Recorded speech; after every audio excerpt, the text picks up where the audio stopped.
क्लैप्यमात्मगमः पार्थ नैतद्वैयुपपद्यते शूद्रं हृदय दौर्बल्यम् त्यक्तोत्तिष्ठ परन्तप।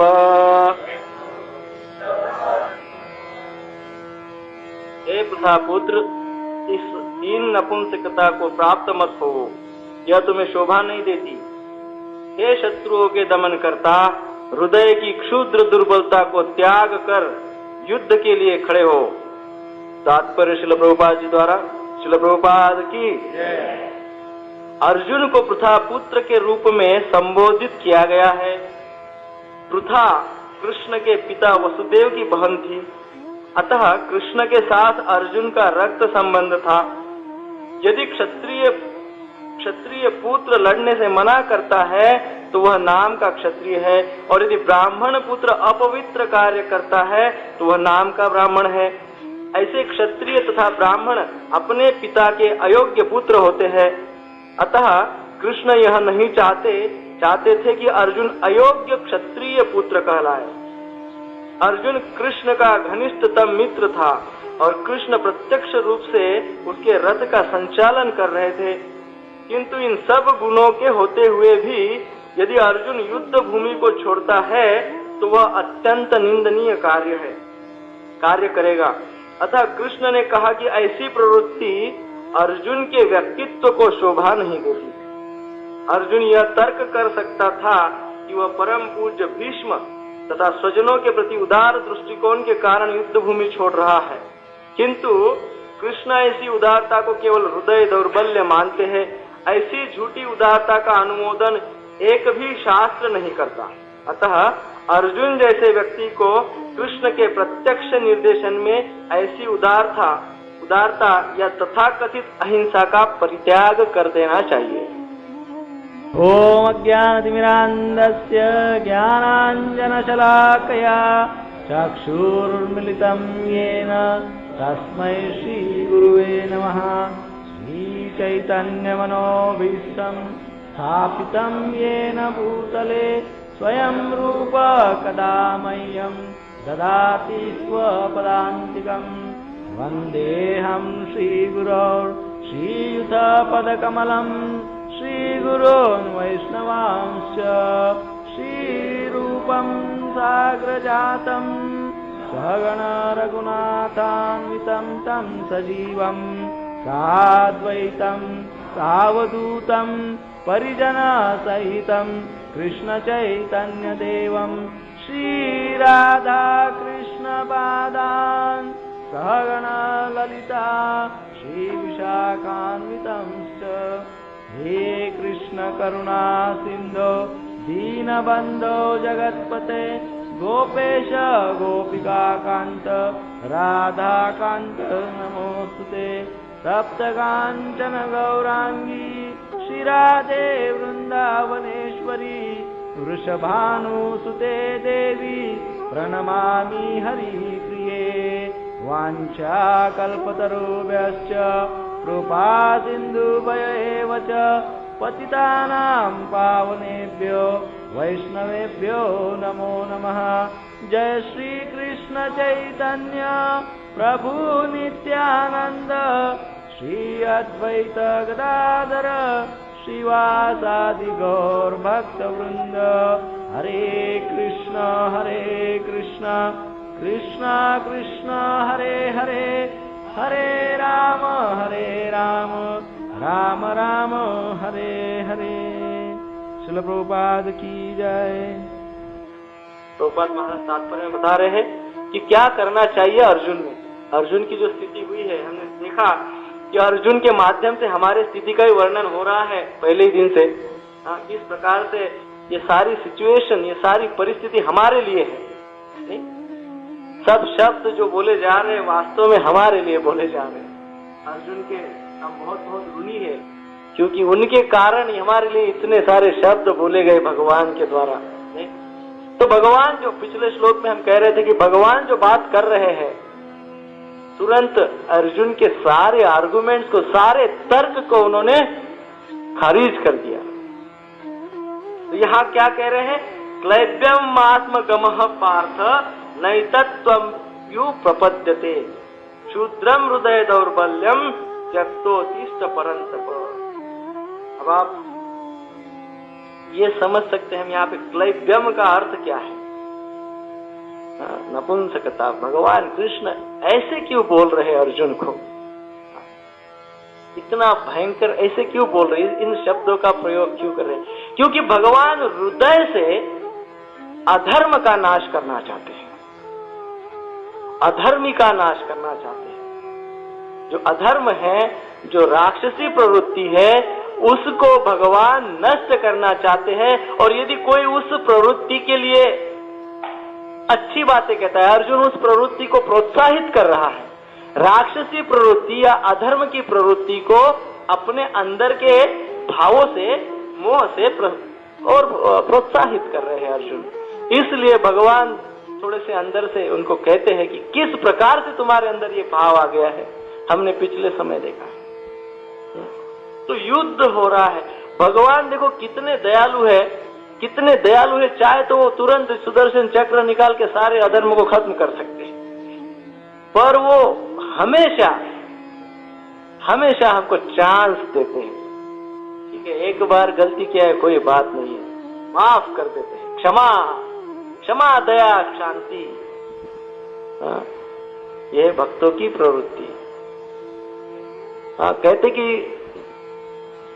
क्षमा, दया, शांति जहां है वहां सारे देवी देवता रहते हैं। तो भगवान के अंदर ये जो गुण है, क्षमा, बहुत क्षमाशील है। भगवान राम पूरी वानर सेना को लेके गए थे, नहीं, रावण के साथ युद्ध करने के लिए। अभी तो ऐसी सेनाएं होती है, उनको फुल ट्रेनिंग दिया जाता है, लेफ्ट राइट सब पूरी तरह से उनको प्रोफेशनल ट्रेनिंग दिया जाता है। कब शस्त्र चलाना है, कब सैल्यूट लगाना है, कब किसको प्रताड़ित करना है, कब किसको मारना है, कैसे शिक्षा देना है, कब सोना, इस प्रकार से एकदम डिसिप्लिन। कोई भी सेना हो उसको एकदम सब कुछ इतना शिस्त के साथ सिखाया जाता है, पढ़ाया जाता है। और भगवान राम के साथ किसकी सेना थी? वानर सेना थी। वानर सेना को कोई सिखा सकता है युद्ध कैसे किया जाए, कैसा मिसाइल छोड़ा जाए, कैसा बाण छोड़ा जाए? वानरों को कोई सिखा सकता है? वानर तो जानते ही नहीं शस्त्र चलाना, उनके पास तो शस्त्र भी नहीं है। वो तो केवल पत्थर फेंकते थे राक्षसों के ऊपर, राक्षसों को पत्थरों से मारते थे। भगवान राम की सेना ऐसी।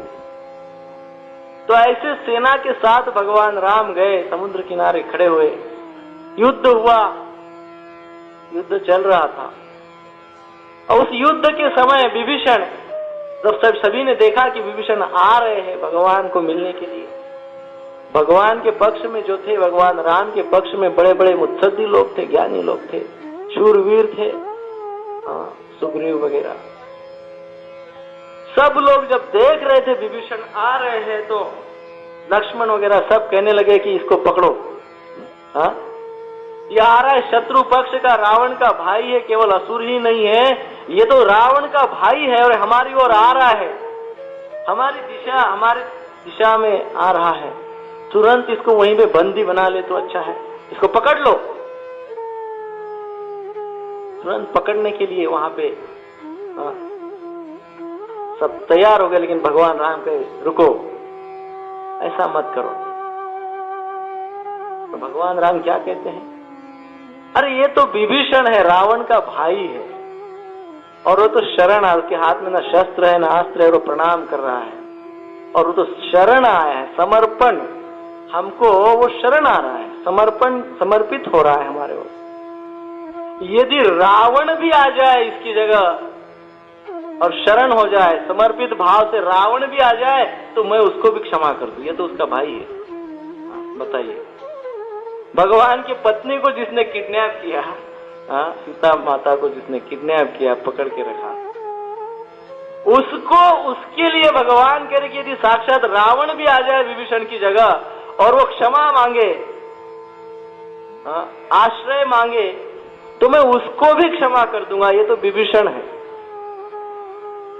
इसी प्रकार से यहाँ इतनी भयंकर युद्ध हो रहा है, और भगवान का उद्देश्य क्या है कि अधर्म को नष्ट करना, लेकिन कैसे? पहले शांति से। भगवान अधर्म को नष्ट कर, भगवान भागवतम में कहते हैं इसलिए धर्म जो है, धर्मम तो साक्षात भगवत प्रणीतम। धर्म के प्रणेता कौन है? भगवान है।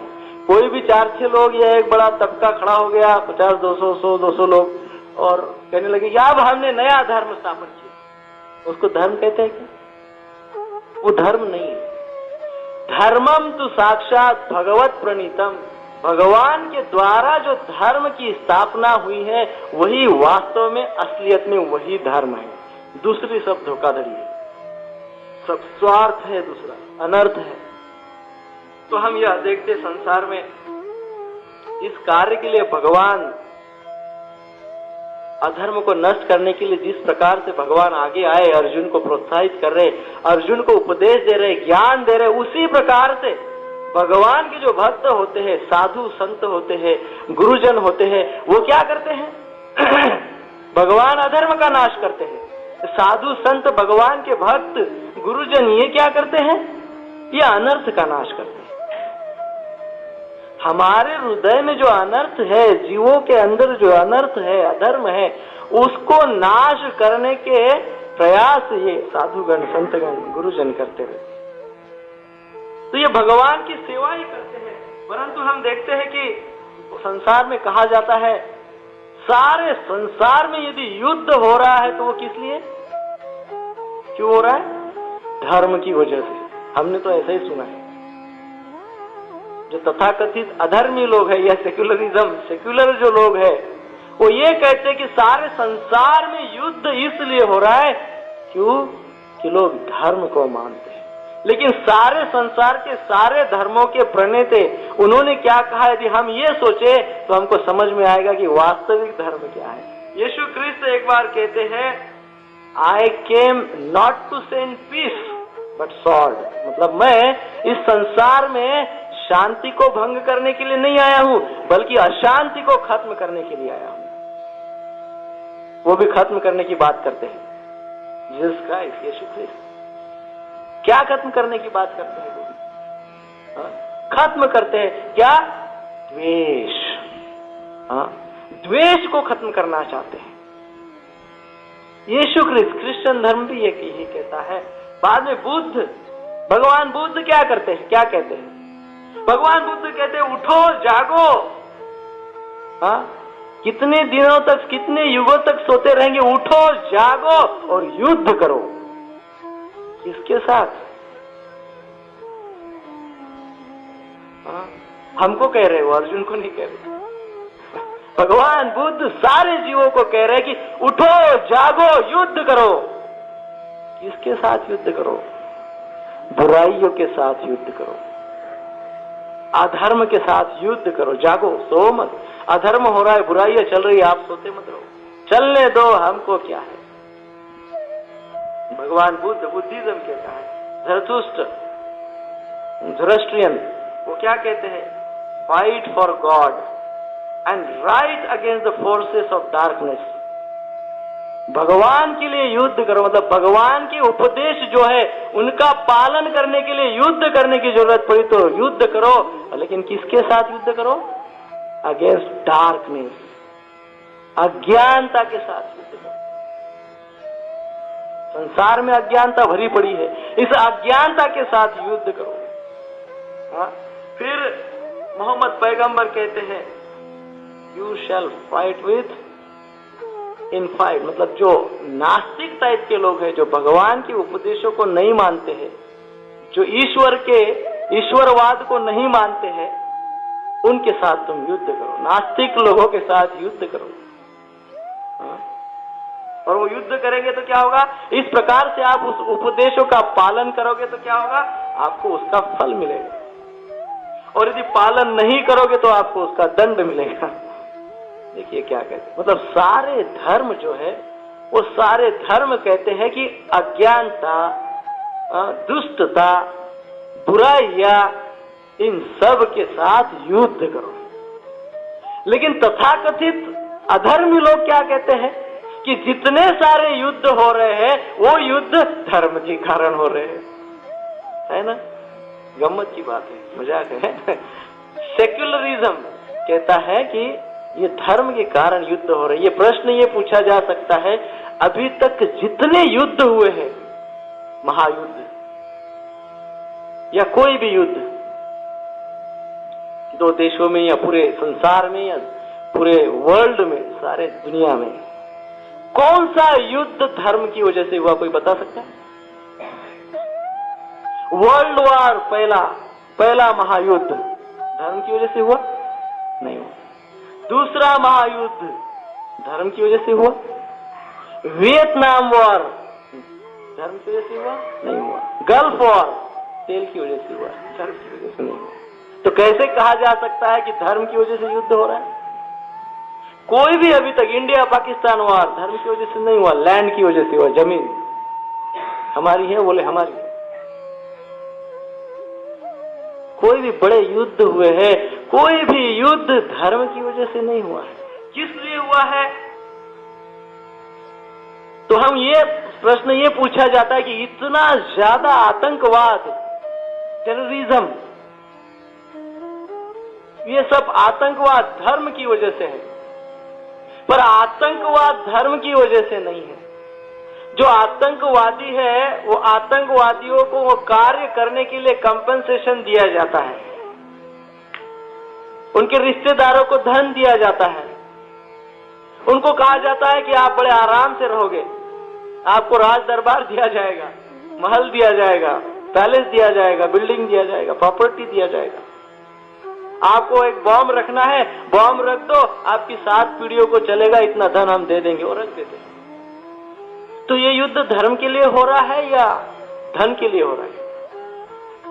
जो टेररिज्म है, ये जो आतंकवाद है, ये कोई धर्म के ऊपर चलने वाले लोग नहीं है, ये मटेरियलिस्टिक लोग हैं। भौतिक एंजॉयमेंट, भौतिक सुख के लिए, मरने मारने के लिए जो लोग हैं वो ये आतंकवादी लोग, ये धर्म के लिए नहीं है। तो फिर प्रश्न ये उठता है कि सांसारिक सुख के लिए जो हत्या करता है, आतंकवाद फैलाता है, वो तो टेररिस्ट तो है ही है, परंतु जो लोग बिना खून खराबा किए हुए धन के लिए लोगों को चीट करते हैं, उनमें और आतंकवादियों में क्या फर्क है?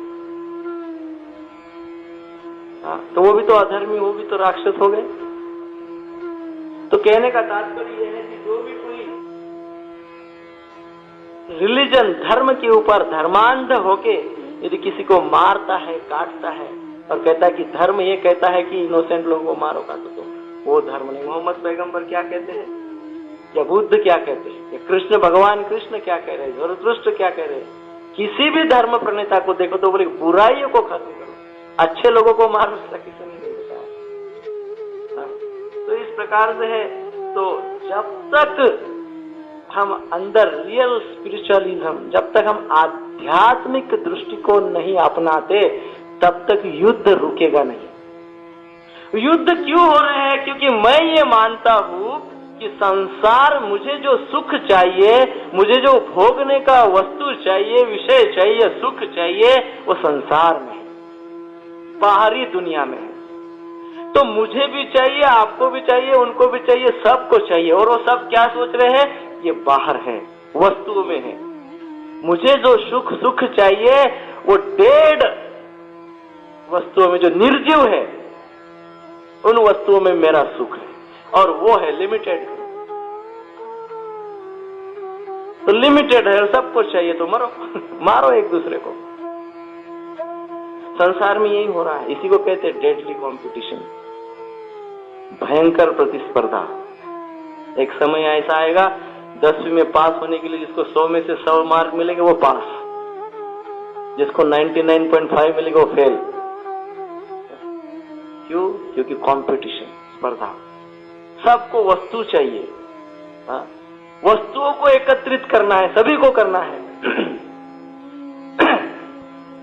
तो ये वस्तुवाद जो हो गया है, भौतिकवाद, ये भौतिकवाद के कारण युद्ध होते जा रहे, धर्म के कारण। धर्म कहता है कि तुमको जो शांति चाहिए, सुख चाहिए, तुम्हारे अंदर है, अपने हृदय में है, हमारे अंदर है।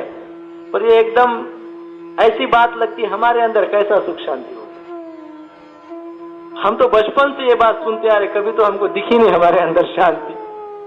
कभी किसी ने दर्शन किया अपने अंदर के शांति और सुख का? किसी ने नहीं किया। सुनते तो बचपन से आ रहे कि सब अंदर है, अंदर कहाँ है? तो इस प्रकार से शांति, जब तक हम आध्यात्मिक स्तर पर नहीं आते तब तक हम आत्म संतुष्ट नहीं हो सकते, तब तक हमको सेटिस्फाई नाम की चाबी नहीं मिलेगी। समाधान, संतोष नाम की चीज हमको नहीं मिल सकती है। हमको वस्तुएं एकत्रित करने की आदत हो चुकी है। यदि वस्तु हमारे पास आ भी गई तो भी हमको शांति नहीं, धनी होके भी हम निर्धन होते रहेंगे, है ना? बहुत सब कुछ एकत्रित किया लेकिन फिर चाहिए। इसके पहले हम चर्चा किए थे, गाड़ी है तो मोटर कार चाहिए, एक मोटर कार है तो दो चाहिए, दो है तो अब मर्सिडीज, ऑडीज वगैरह ये सब चाहिए, वो सब है तो अभी हेलीकॉप्टर चाहिए, हेलीकॉप्टर है तो अभी चार्टर्ड प्लेन चाहिए। ये है तो मतलब नित्य जो है ये व्यक्ति कैसा है? धनी होकर भी निर्धन है, गरीब है, नहीं है, ये चाहिए चाहिए चाहिए चाहिए। तो इस प्रकार से कोई भी धर्म हमको ये सिखाता है कि बाहरी दुनिया में जब तक शांति और सुख ढूंढोगे तब तक अशांत रहोगे।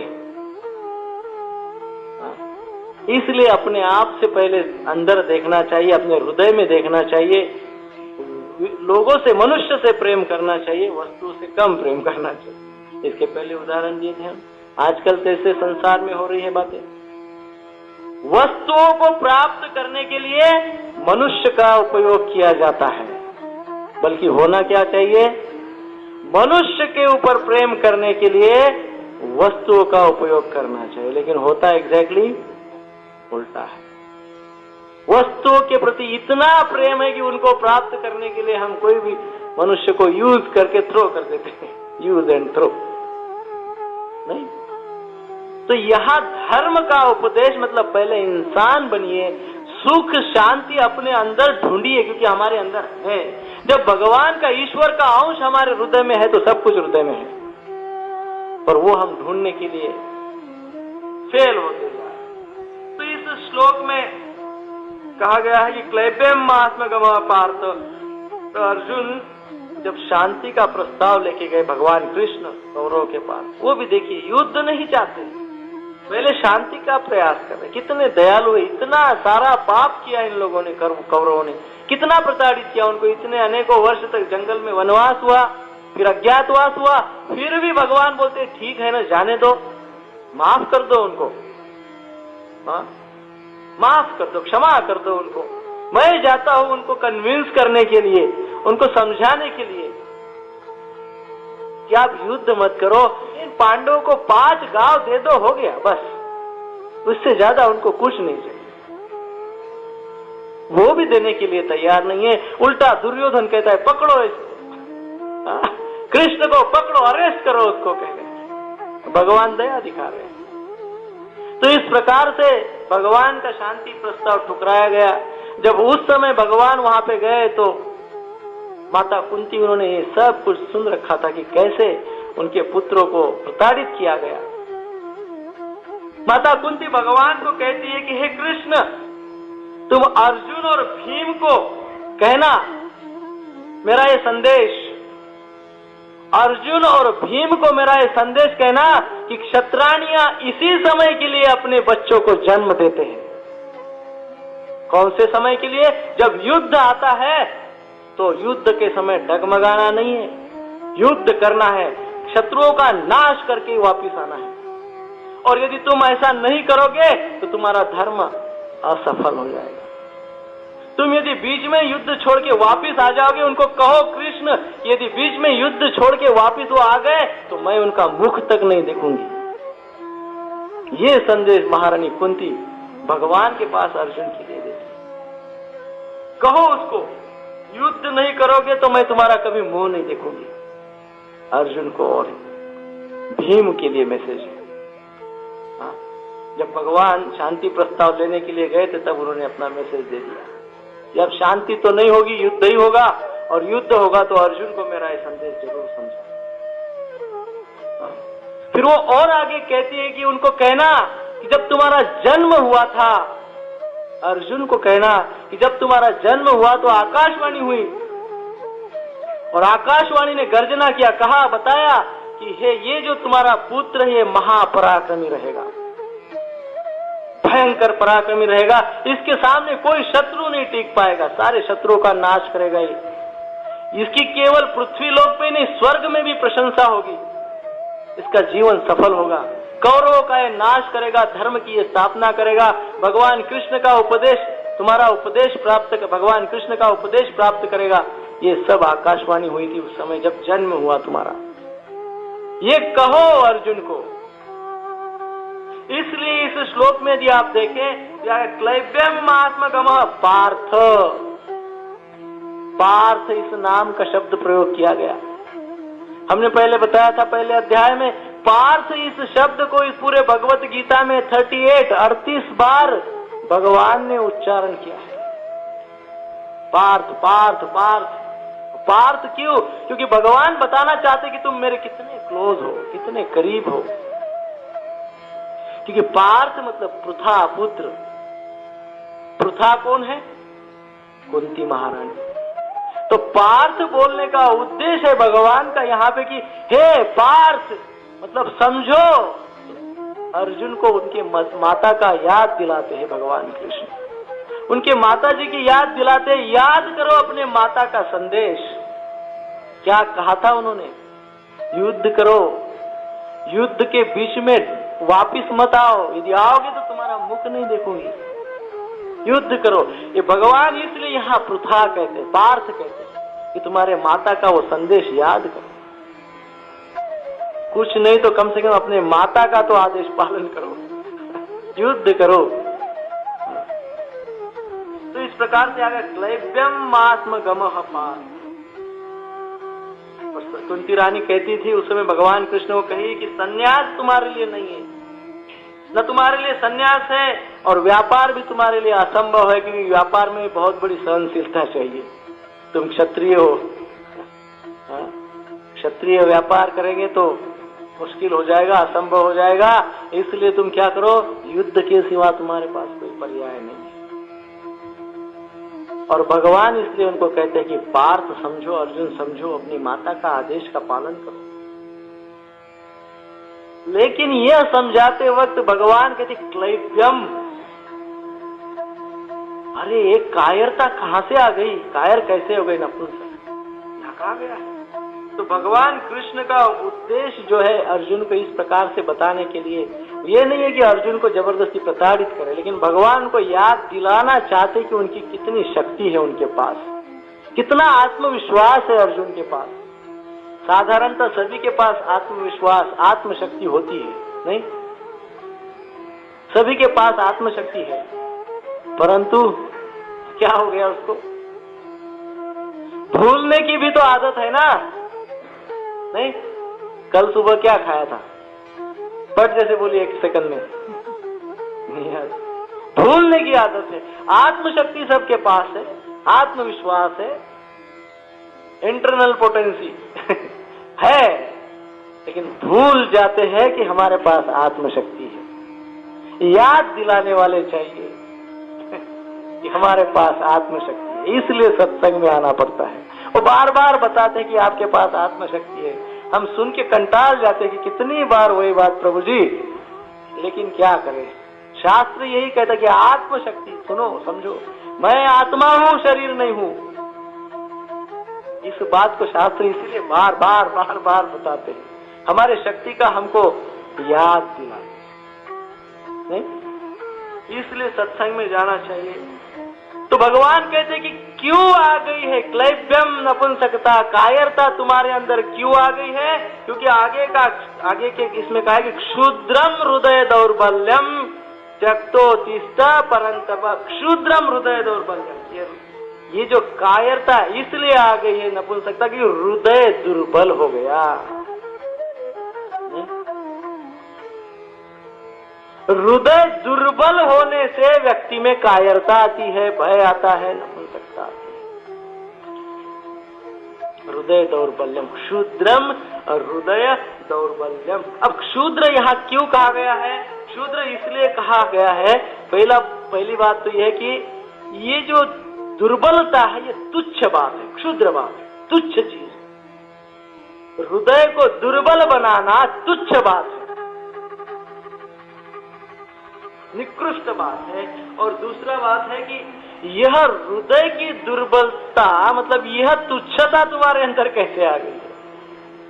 एक तो ये तुच्छ बात है और अभी तुम्हारे अंदर ये तुच्छता आ गई, मतलब तुम तुच्छ हो गए, शुद्ध हो गए। और कारण है हृदय दौर्बल्यम। हृदय दौर्बल्य का अर्थ क्या है? हृदय दुर्बल क्यों हो जाता है? देखिए, शरीर में कभी कुछ रोग हो जाता है तो हम काम नहीं कर सकते। कर सकते हैं? शरीर रोगी होता है तो व्यक्ति उठ के भी नहीं बैठ सकता है। शरीर में रोग हो गया है, कैसे उठेगा? उठ ही नहीं सकता। अर्जुन की यही दशा हुई, हमने पहले अध्याय के अंतिम श्लोक में देखा। अर्जुन कहा, हे कृष्ण, मेरे हाथ पांव कांप रहे हैं, धनुष्य गिर रहा है, मुझे कुछ समझ में नहीं आ रहा है। आंखों में अश्रुपूर्ण कलेक्शन, अश्रु आ रहे हैं, कॉन्फिडेंस, विश्वास खत्म हो गया है। मतलब इस प्रकार से शरीर काम नहीं कर रहा है। लेकिन शरीर कब काम नहीं करता है? जब कुछ शारीरिक रोग व्याधि हो जाती है तो शरीर काम नहीं करता। परंतु अर्जुन को तो कोई शारीरिक रोग नहीं था, कोई बीमारी, पेट दर्द, बदन दर्द वगैरह, सर दर्द, कुछ नहीं। उधर राधा कुंड गोवर्धन परिक्रमा करते हैं तो पेट दर्द, बदन दर्द, सर दर्द, शीतल पेन बाम तो इस प्रकार से उनको कोई दर्द था, कोई दवाई की, बाम की आवश्यकता थी अर्जुन को? शरीर दर्द वगैरह ऐसा कुछ नहीं था। तो फिर क्यों दुर्बल हो गया, बैठ गया, बोल रहा है मेरा शरीर काम नहीं कर रहा है? तो ये इसलिए यहां कहा गया कि हृदय दौर्बल्यम, शरीर का रोग और हृदय का रोग, दो रोग है। एक तो शारीरिक रोग है, जो कि हम तो वायरस होता है तो कोई भी एंटीबायोटिक्स खा के दूर कर देते हैं, नहीं? ये क्रोसिन, टेरामाइसिन, एनिसिन, मेनिसिन, अनेक प्रकार के सिंस को खा के हम सीन को दूर करने का प्रयास, रोगों को दूर करने का प्रयास करते हैं। पर जब हृदय का रोग होता है तो पहली बात है वो क्यों होता है, कौन सा वायरस है? नहीं? शरीर के तो रोग के तो अनेक वायरस है, उसके इलाज भी है, उपाय भी है। तो हृदय का रोग होता है तो पहले तो वायरस कौन से है और उसको दुरुस्त कैसे किया जा सकता है, कौन डॉक्टर है? नहीं?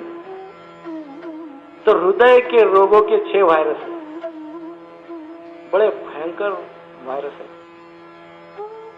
काम, क्रोध, लोभ, मोह, मद, मत्सर, ये हृदय के रोग के महाभयंकर वायरस है। इसकी कोई वैक्सीन नहीं है, कोई वैक्सीन नहीं, भयंकर फ्लू है ये।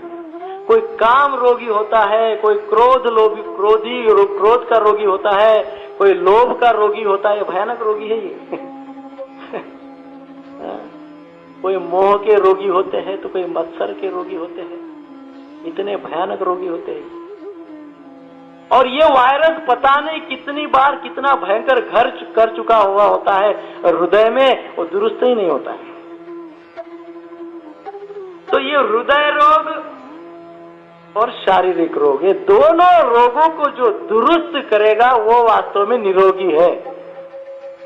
हम चाहते हैं ना हमेशा शरीर स्वस्थ रहे, मजबूत रहे, है ना?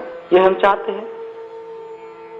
तो शरीर मजबूत रहा, हृदय कमजोर रहा तो फायदा क्या है? निरोगी है? कभी भी हृदय धोखा दे सकता है, हार्ट अटैक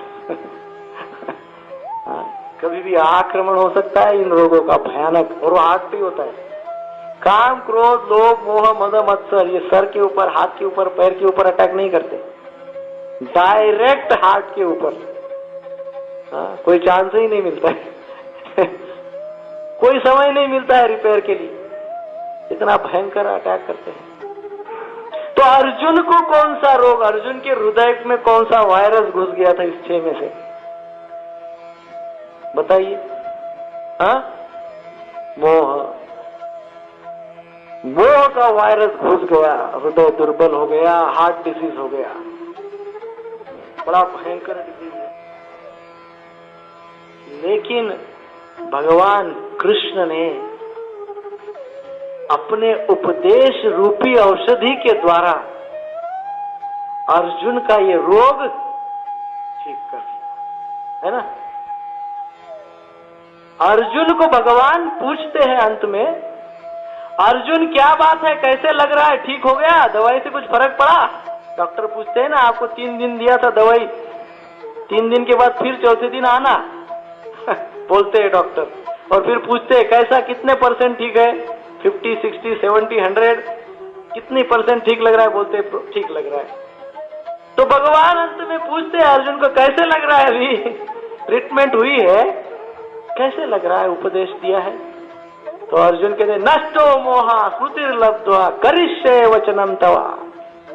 बोले कृष्ण, मोह नष्ट हो गया, मोह रूपी जो वायरस घुस गया था वो खत्म हो गया। नष्टो मोह श्रुतिर्लब्ध्वा, ज्ञान प्राप्त हो गया, रियल ज्ञान। करिष्ये वचनम, तो जो आप आदेश दोगे वो बताओ, मैं खड़ा हूं धनुष्य लेके, बैठा नहीं हूं, खड़ा हो गया हो, बताओ क्या करो अभी। तो ये भगवान के आदेश, उपदेश रूपी औषधि ने क्या किया, उस मोह को नष्ट कर दिया। हार्ट डिजीज, हृदय रोग को नष्ट कर दिया। ये दवाई ऐसी जोरदार है। गीता का ज्ञान इस प्रकार से वायरस को खत्म कर देता है। लेकिन ये जो गीता ज्ञान रूपी औषध है, इसका लेने का तरीका थोड़ा अलग है, नहीं? जब शरीर का रोग हो जाता है तो शरीर के रोग को दूर करने के लिए हम जो औषधि लेते हैं वो औषधि मुख से लेते हैं, दवाई, गोली, टैबलेट्स मुख में डालते फिर पानी पीते हैं। परंतु ये हृदय रोग को दूर करने की जो उपदेश रूपी दवाई औषधि है, गीता के ज्ञान रूपी जो औषधि है, ये मुख से नहीं ली जाती है, ये 2 कानों से ली जाती है। इस औषधि को कानों से पिया जाता है, नहीं? अब कानों से जो जितनी अच्छी, ज्यादा पूर्ण औषधि प्राशन करेगा, पिएगा, उसका रोग तुरंत दुरुस्त हो जाएगा। और नहीं तो क्या कहते हैं उसको, सर्जरी, बाईपास से भी काम नहीं चलेगा। ये बड़े भयंकर वायरस है क्योंकि इसके लिए डॉक्टर भगवान कृष्ण स्वयं है, साथ छोटे मोटे डॉक्टर का काम नहीं है ये। तो यहाँ भगवान इसलिए कहते हैं, अर्जुन को कहते हैं कि तुम ये ऐसा करो, मेरे उपदेश का पालन करो। क्या करो, मैं जो बोल रहा हूं वो करो। इनडायरेक्टली भगवान ये कह रहे हैं, कैसे हो तुम, ये भयानक, ये तुच्छ बात कैसे तुम्हारे हृदय में आ गई? इतनी तुच्छ बात इसलिए आ गई क्योंकि तुम्हारा हृदय दुर्बल हो गया। पहले कहे पार्थ, अब अंत में इस श्लोक के अंतिम शब्द परंतप। बताइए, है ना, किसी को कुछ दो, भलाई बुराई, कोई बच्चे होते हैं, छोटे बच्चे हैं, तो उसको, छोटे बच्चों को हम जोर से कभी कभी गुस्सा हो जाते, क्रोधित हो जाते हैं उनके ऊपर। हाँ, फिर क्रोध होने के बाद फिर बोलते, अरे नहीं बेटा, तुम अच्छे हो, तुम तो बहुत अच्छे हो। या कोई बहुत बड़ा ज्ञानी व्यक्ति है, उसको कुछ बोल दिया तो अंत में एक सेंटेंस बोलते, नहीं वैसे आपको तो सब कुछ पता है, पहले तो बहुत गालियां दे दी, अब हम बोलते नहीं वैसे तो आप बड़े ज्ञानी हैं, आप तो सब जानते हैं। इसी प्रकार से भगवान ने सब कुछ बोला, पार्थ कहा, तुम तो, पार्थ का दूसरा अर्थ ये कि तुम ऐसे हो गए हो कायर। पार्थ मतलब तुम तो मेरे रिश्ते में होके भी ऐसे कायर हो गए हो। अरे भगवान के संबंधी है, रिलेटिव है, भगवान के रिश्तेदार है, और वो कायर, मेरा नाम कितना खराब हो जाएगा। भगवान सोच रहे, अरे मैं कायर का सारथी बना हूं क्या? हा? मेरा रिलेटिव, मेरे रिश्तेदार हो तुम, हा? और मेरे रिश्तेदार ऐसे हो गए क्या? भगवान ये सब इनडायरेक्टली याद दिलाना चाहते हैं अर्जुन को, कहना चाहते। तो यहाँ पे तो पार्थ कहा, अब कहते हैं परंतप, इसलिए कहते हैं कि अभी इतना सब बोल दिया है, अब इसको याद भी तो दिलाओ कि इसके पास क्या शक्ति है। अभी तक तो कहा तुम्हारा हृदय दुर्बल हो गया, नपुंसकता आ गई, कायर हो गए हो, कैसे तुम्हारी स्मृति भ्रष्ट हो गई, बुद्धि भ्रष्ट हो गई, मोहित, कितना ब्ला ब्ला, बहुत सी बातें भगवान ने कही। अब वो कह रहे परंतप, लेकिन तुम तो परंतप हो। परंतप का अर्थ है शत्रुओं को तपाने वाला। तपाने वाला मतलब प्रताड़ित करने वाला, भयभीत करने वाला।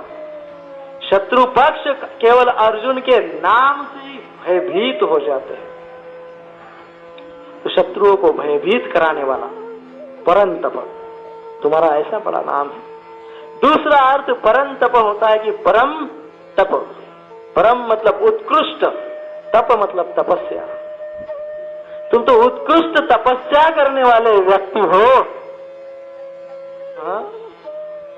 तुम्हारे अंदर ये अटैचमेंट कहां से आ गई, मोह कहां से आ गई? तुम तो तपस्वी हो, तुम्हारे अंदर तो कभी आसक्ति नहीं आ सकती। बड़े बड़े ऋषियों को, बड़े बड़े साधुओं को, तपस्वियों को आसक्ति उनके मन में उत्पन्न हो सकती है, उनका फॉल डाउन हो सकता है, वो नीचे गिर सकते हैं, है ना। हमने एक बार चर्चा की थी, एक बहुत बड़े साधु महाशय थे। पहले तो बहुत बड़े मिलियनरी थे एकदम, उनके पास बड़ा धन था, ऐश्वर्यशाली थे। लेकिन अचानक उनको समझ में आया कि ये सब क्या है, सब उसी में मेरा जीवन व्यतीत मुझे नहीं करना है, कुछ आत्मज्ञान प्राप्त करना है, भगवान की दिशा में जाना है। तो वो संसार छोड़ के जंगल में चले गए। पूरा अपना सब ऐश्वर्य धन सब दूसरों को देके निकल गए जंगल में। और जंगल में जाने के बाद कई महीनों तक उन्होंने तपस्या की, गंगा जी के तट पर बैठ के। एक ही जगह एक पत्थर पे बैठते थे, स्नान करने के लिए गंगा जी में जाते थे, स्नान करके बाहर आते थे, फिर तपस्या करते थे। एक दिन गंगा जी के स्नान के लिए फिर अंदर गए, स्नान करने के लिए। स्नान करके जब वापस आए तो उन्होंने देखा, क्या देखा? वो जिस पत्थर पे बैठ के रोज तपस्या करते थे, उसी पत्थर पे कोई दूसरा एक साधु बैठ के तपस्या कर रहा। तो ये महाशय बड़े क्रोधित हो गए, जोर से उस साधु को कहने लगे, हे साधु, उठो मेरी जगह से, ये मेरा पत्थर है। अब्जों रुपए का धन, इतना सारा ऐश्वर्य सब छोड़ के आ गए, जंगल में आ गए, हिमालय में आ गए, गंगा जी के तट पे आ गए। अब वहां पे आके पत्थर के साथ आसक्त हो गए। मेरा पत्थर है, क्यों बैठ गया इसके ऊपर? इसलिए आसक्ति किसी की जल्दी छूटती नहीं। परंतु तुम तो परम तपस्वी हो अर्जुन, तुम तो आसक्त भी नहीं हो। उर्वशी का उदाहरण है। अर्जुन जब स्वर्ग में गए, उनका पूरे तीनों लोगों में जय जयकार हो रहा था, इतने परम योद्धा, महायोद्धा। तो उस प्रकार से सारे देवी देवता उनके ऊपर संतुष्ट थे। तो इंद्र के रथ पे बैठ के वो स्वर्ग में गए अर्जुन देखने के लिए, है ना। हम जैसे जाते हैं, कहाँ जाते हैं देखने के लिए? हिमालय की दिशा में जाते हैं, कोई साउथ में जाता है, कोई नॉर्थ में, कैसे है देखते हैं। वैसे ट्रिप पिकनिक के लिए अर्जुन गए स्वर्ग में। हमारी पिकनिक है अभी 7 और 8 जुलाई को। 7 जुलाई और 8 जुलाई को हम भी पिकनिक के लिए जाएंगे, क्योंकि अर्जुन भी गए थे, ये सोच के हमने भी सोचा हम भी जाएंगे। तो अर्जुन तो स्वर्ग में गए थे, हम तो जाएंगे क्या, गौशाला और कहाँ कहाँ जाएंगे प्रभु जी बताएंगे। तलासरी, बोर्डी और गौशाला और कहाँ 2 दिन के लिए वहाँ पे काउंसलिंग मीटिंग, काउंसलिंग में जो आते हैं रेगुलर, उनके लिए पिकनिक है। सैटरडे शनिवार दोपहर से लेके तो रविवार रात तक। अर्जुन से हम बहुत प्रोत्साहित हुए, हमने सोचा हम भी भक्त है। तो सब भक्त आज प्रभु जी को नाम वगैरह दीजिए जो काउंसलिंग में रेगुलर आते हैं, बस उसी अनुसार बस की व्यवस्था की जाएगी जो भी है। तो इस प्रकार से अर्जुन स्वर्ग में पिकनिक के लिए गए वहां गए तो सारे देवतागण उनको बड़ा प्रशंसा करने लगे और उर्वशी उनको देख के बड़ी प्रभावित हो गई, आकर्षित हो गई अर्जुन की ओर और अर्जुन के पास आ गई, प्रपोज करने लग गई अर्जुन को प्रपोजल दिया अर्जुन को। अर्जुन ने प्रणाम किया। अर्जुन कहे कि ये तो मेरे वंश की माता है। अर्जुन उनको उर्वशी माता जी कहा। माता जी कहते से ही उर्वशी को बड़ा क्रोध आ गया माता जी कहते से उर्वशी को क्रोध आ गया और उसने श्राप दे दिया। लेकिन आप सोच सकते हैं कि अर्जुन कितना तपस्वी था। वही स्वर्ग की कन्याएं जब विश्वामित्र के पास गई तो उनकी क्या बेहाल हो गए। इतने बड़े ध्यानी तपस्वी ऋषि ब्रह्मर्षि, उनकी कैसी दशा हो गई। छन छन सुना उन्होंने केवल 2 बार घुंघरू का आवाज। उनकी 60,000 वर्ष की तपस्या केवल छन छन से भ्रष्ट हो गई। आंख खोल के देखा और सारा तप शून्य हो गया, नष्ट हो गया। लेकिन अर्जुन देखिए परम तपस्वी है, वो कह रहा है हे माते क्या आदेश है मेरे लिए, मैं आपको माता समान देखता हूं। तो इस प्रकार से अर्जुन को परम तपस्वी कहने का अर्थ है भगवान का है कि तुम तो इतने बड़े त्यागी हो, अब ये मोह कहां से आ गया तुम्हारे। परम तप, उनको परम तप कहा, उनको याद दिलाया परम तपस्वी हो, उत्कृष्ट तपस्वी हो। जब वनवास के समय अर्जुन और पांचों पांडव जब वनवास के लिए जंगल में गए, उस समय अर्जुन तपस्या करने के लिए हिमालय को लांग कर आगे चला गया, हिमालय के भी आगे, और बड़ी घोर तपस्या करने लगा पशुपतास्त्र प्राप्त करने के लिए। पशुपति का अस्त्र मतलब शिव जी से वो अस्त्र को प्राप्त करने के लिए भयंकर तपस्या करने लगा। वो अस्त्र से भगवान शिव क्या करते हैं पता है आपको? शिव जी क्या करते हैं पशुपतास्त्र से? जब प्रलय आता है ना, सारी सृष्टि का विध्वंस हो जाता है, प्रलय आता है, तो प्रलय के लिए, प्रलय के समय भगवान शिव उस अस्त्र का उपयोग करते हैं और उस अस्त्र के कारण पूरा संसार तहस नहस हो जाता है। तो इस प्रकार से उस अस्त्र को प्राप्त करने के लिए अर्जुन तपस्या करने के लिए गए। इतनी घोर तपस्या उन्होंने की कि पहले महीने में जब तपस्या शुरू की तो पहले महीने में 3 दिन में 1 बार तपस्या शुरू की। अभी पहला महीना है तपस्या का, तो 3 दिन में 1 बार सूखे फल खाते। सूखे फल मतलब जो पेड़ से नीचे गिरा हुआ है, पेड़ का तोड़ के नहीं खाएंगे, जो नीचे गिरा हुआ है वो 3 दिन में 1 बार। और वो भी बाद में कैसी तपस्या करते थे, अपने ये पैर के जो अंगुष्ठ अंगूठा आता है ना पैर का, उसके ऊपर खड़े हो जाते और दोनों हाथ ऊपर करते। फिर दूसरे महीने में 6 दिन में 1 बार फल खाए,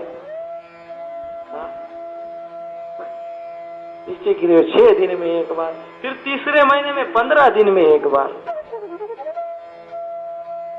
बस सूखे फल। और चौथे महीने से सब कुछ खाना बंद कर दिया। इतने तपस्वी हैं।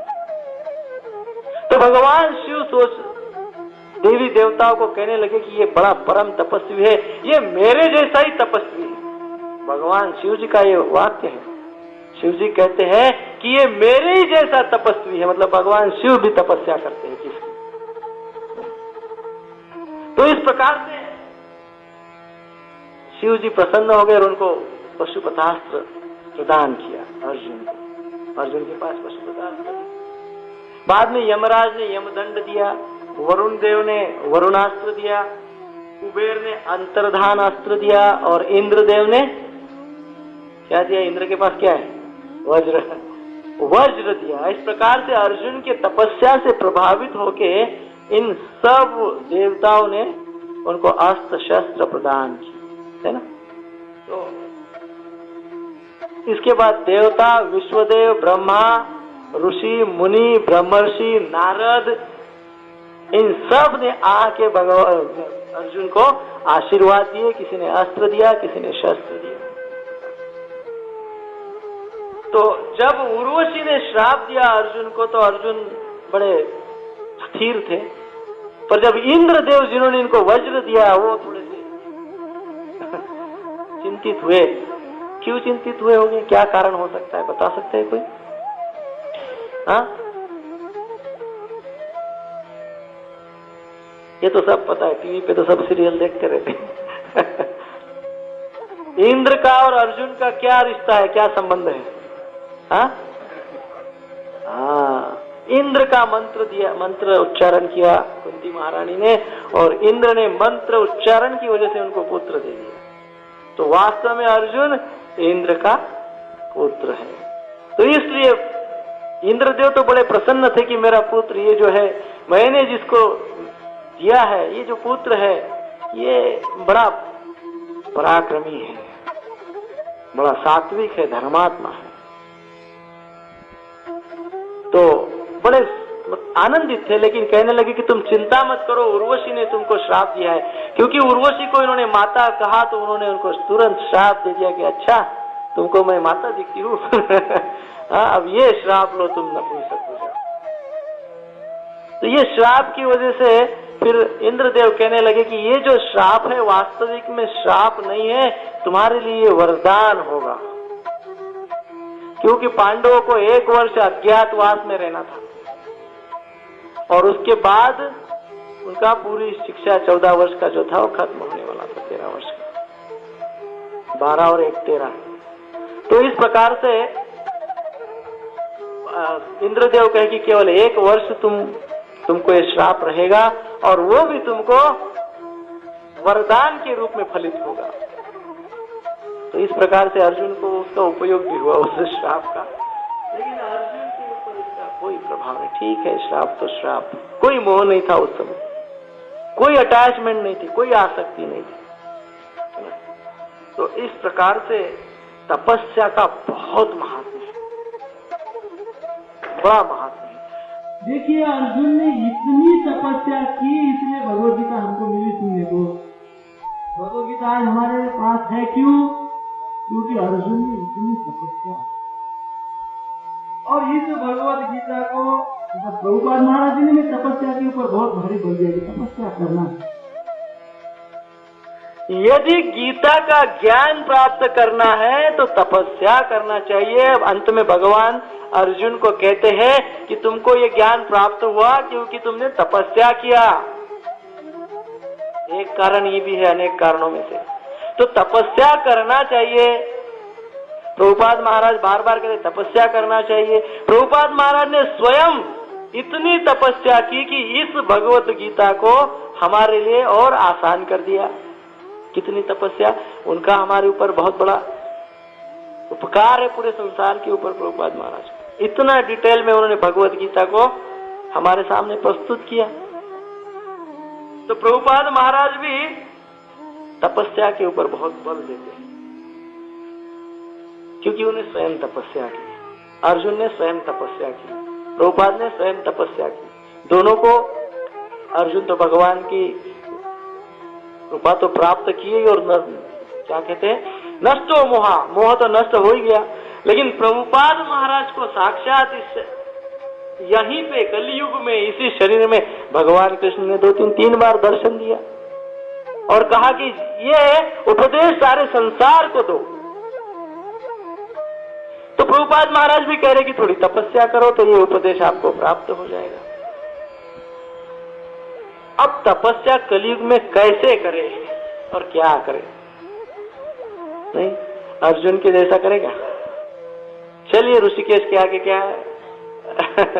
क्या है ऋषिकेश के ऊपर, बद्रीनाथ केदारनाथ के ऊपर, उधर जाके हम भी एक अंगूठे के ऊपर खड़े रह के हाथ ऊपर करके चलेगा ऐसे? हाँ, नहीं चलेगा ना।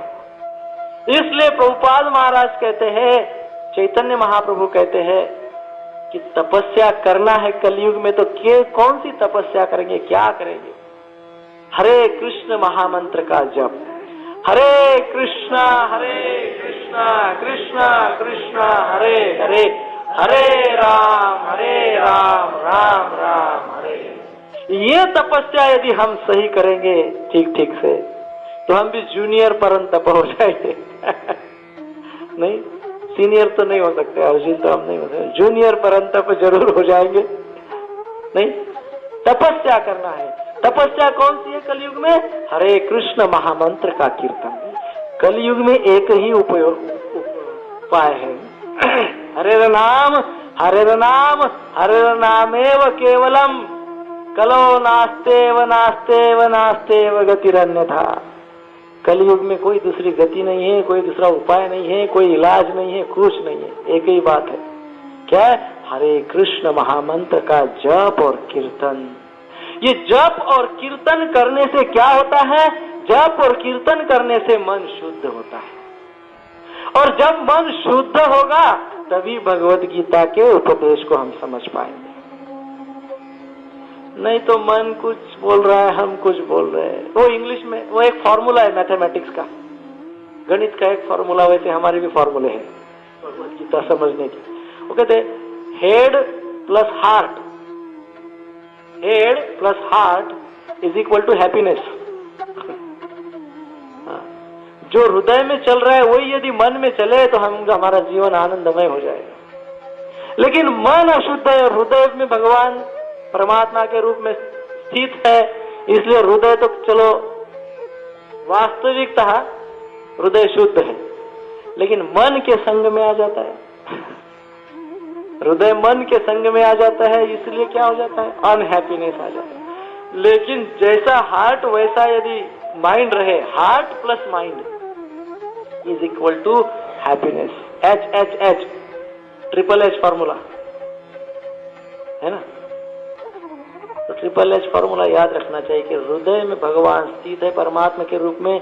मैं आत्मा हूं, ये हमारा हृदय, हार्ट मतलब मैं आत्मा हूं, और माइंड मतलब मैं भगवान का दास हूं। दोनों को ऐड कर दो तो हैप्पीनेस ही हैप्पीनेस, नहीं? आनंद ही आनंद। इसलिए हार्ट प्लस हेड।